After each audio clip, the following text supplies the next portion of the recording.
Díẹ̀ lára ohun tó ṣẹlẹ̀ láàárín aṣòfin àgbà Ekweremadu àti David Ukpo-Nwanimi. David Ukpo-Nwanimi ní í ṣe olùkiri ọjà lójú òpópónà nípínlẹ̀ Èkó, ọmọ ọdún 21, eléyìí tó fẹ́ fi kíndìnrín rẹ̀ sílẹ̀ fún ọmọbìnrin Ekweremadu nílùú London. Nígbà tí ó délé ìwòsàn tí wọ́n ti fẹ́ ṣe pàṣípààyọ kíndìnrín ọ̀hún, wọ́n kọ́kọ́ fọ̀rọ̀ wá lẹ́nu wò wípé ṣó mọ̀ wípé lóòótọ́ lòun fẹ́ fi kíndìnrín òun sílẹ̀ fún Sonia Ekweremadu. Sí ìyàlẹ́nu, nígbà tí David ó sọ̀rọ̀, David ní òun ò ní owó eléyìí tóun ó fi sílẹ̀ fún. Wọ́n tún tẹ̀síwájú, wọ́n ní ṣó mọ̀ pé ó fẹ́ fi ìkan lára kíndìnrín rẹ̀ sílẹ̀ fún Sonia. Nígbà tí ó béèrè, ó ní kí gan ní jẹ́ kíndìnrín. Àwọn dókítà kọ́kọ́ rò pé ọ̀rọ̀ yìí kò fẹ́ yéra tó nítorí pé èdè òyìnbó David ò jágara tó. Àmọ́ ó wá padà yé David wípé kíndìnrín jẹ́ ọ̀kan lára ẹ̀yà ara tó ṣe kókó tó ṣe pàtàkì téèyàn fi ń gbáyé, eléyìí tí wọ́n sì lù fẹ́ fún Sonia. Nígbà tí dókítà tí ó fọ̀rọ̀ pò ó nífupọ̀, dókítà rí wípé ọ̀rọ̀ yìí ò yé David tó, bẹ́ẹ̀ David ò sì mọ pàtàkì nǹkan tó fẹ́ ṣe yìí àti ewu tó wà ń bẹ̀. Fún ìdí eléyìí, wọn ò bára mu láti gba kíndìnrín látara David bọ́ sí ọ̀dọ̀ Sonia gẹ́gẹ́ bí òfin. Ẹni tó bá fẹ́ fínúfíndọ̀ fi kíndìnrín àbí ọ̀kan lára ẹ̀yà ara rẹ̀ sílẹ̀, ó gbọ́dọ̀ mọ ewu tó rọ̀ mọ́ ìlera àti ìgbé ayé lẹ́yìn tó bá ti ṣe léyìí tán. Wọ́n ní wọ́n gbọ́dọ̀ sọ fún onítọ̀hún dáadáa lórí ohun tó wà nídìí rẹ̀ àti ohun tó ṣeé ṣe kó máa ti ẹ̀yìn rẹ̀ jáde. Léyìí tí àwọn dókítà tí wọ́n fọ̀rọ̀ po David nífupọ̀ nílé ìwòsàn náà rí pé kò yé David rárá o. Ìdí nìyí tí wọ́n fi kéde rẹ̀ pé wọn ò bára mu. Àìbáramu kì í ṣe wípé kíndìnrín David ní ìṣòro àbí nǹkan kan, ṣùgbọ́n nítorí pé ìlànà òfin kò tíì sí àgbọ́yé láàárín ẹni tó fẹ́ fi kíndìnrín sílẹ̀ àtàwọn tó fẹ́ gba kíndìnrín lọ́wọ́ rẹ̀.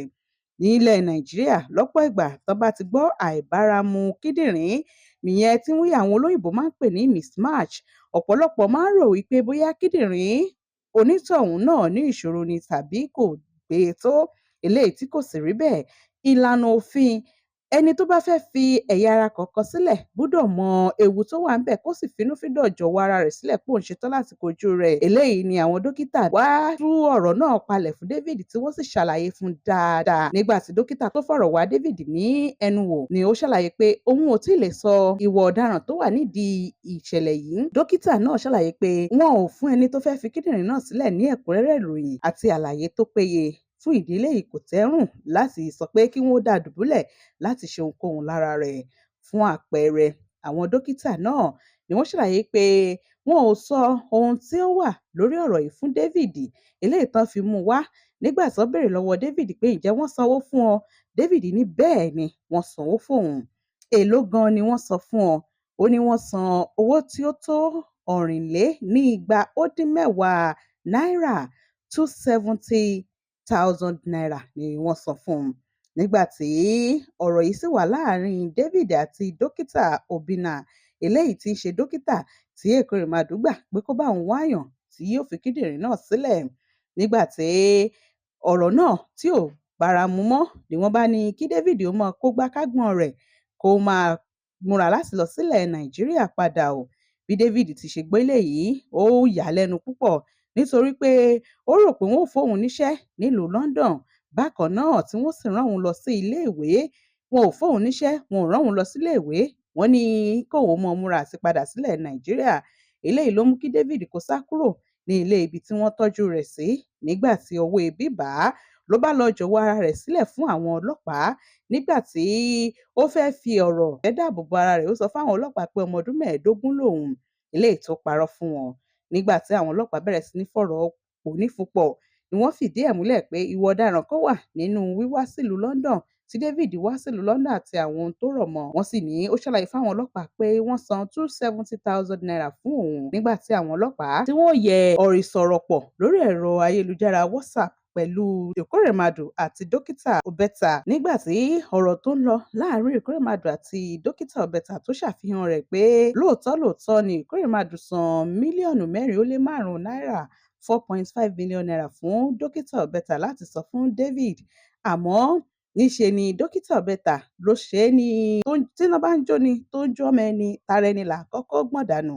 Ó sì san 270,000 fún David tó sì kó owó tó kù sápò. Kódà nígbà tí wọ́n ní David àti Ekweremadu wọn ò ní ìfojúrinjú báyìí nítorí pé Ekweremadu gbìyànjú láti má ní ìsọ̀rọ̀pọ̀ kankan pẹ̀lú David. Fún ìdí eléyìí, kò tiẹ̀ bá a sọ̀rọ̀ owó débi pé wọ́n ó sọ pé iye báyìí ni wọ́n ó fún un. Wọ́n ní gbogbo ìsọ̀rọ̀pọ̀ láàárín Dokita àti Ekweremadu ní gbogbo ìgbà tí Ekweremadu bá ti ń sọ̀rọ̀ lórí ọmọ náà, yóò kàn mọ́ ní ọmọkùnrin náà, ọmọkùnrin náà. Wọ́n ní láti ìgbà tí wọ́n ti wá ń béèrè ọ̀rọ̀ lọ́wọ́ Ekweremadu, oríṣiríṣi irọ́ ló ti pa fún ìgbà mẹ́ta ọ̀tọ̀ọ̀tọ̀, eléyìí tó fi hàn pé lóòótọ́ ló mọ ọ̀ràn tó wà nídìí ìṣẹ̀lẹ̀ yìí àti wípé ìdí tó fi wà pé òun ò ní bá David sọ̀rọ̀ rárá. Wọ́n ní Ekweremadu ni ó jẹ́ pé ó dúró tí ò sì ẹ̀ fi ara pẹ́ ohun tó ń lọ láàárín Dokita àti David. Nígbà tó kọ́kọ́ sọ̀rọ̀, ó ní ọmọ mọ̀lẹ́bí àwọn ni David ń ṣe, tí ń ṣe mọ̀lẹ́bí eléyìí tí ó jẹ́ pé òun àti Sonia wọ́n sún mọ́ra wọn. Wọ́n ní lẹ́yìn ìgbẹ̀gbà náà ló tún mú ọ̀rọ̀ míì wá tó sì tún pa irọ́ lóríṣiríṣi. Àmọ́ gbà tí ọ̀rọ̀ dé iwájú ilé ẹjọ́, Ekweremadu gbà níwájú ilé ẹjọ́ pé lóòótọ́ lòun parọ́, eléyìí tó sì rawọ́ ẹ̀bẹ̀ síwájú ilé ẹjọ́ pé kí wọ́n ṣàánú òun, kí wọ́n ṣíjú àánú òun lórí ìṣẹ̀lẹ̀ náà, eléyìí tí ọ̀rọ̀ sì padà lẹ́yìn sí ilé ẹjọ́ tí wọ́n sì dá ẹ̀wọ̀n ọdún 6 fún Ekweremadu. Wọ́n dá ọdún 4 fún ìyàwó rẹ̀. Bákan náà ẹ̀wẹ̀, Dokita ni wọ́n dá ẹ̀wọ̀n ọdún 10 fún pẹ̀lú dídádúró ìwé tó fi ń ṣiṣẹ́.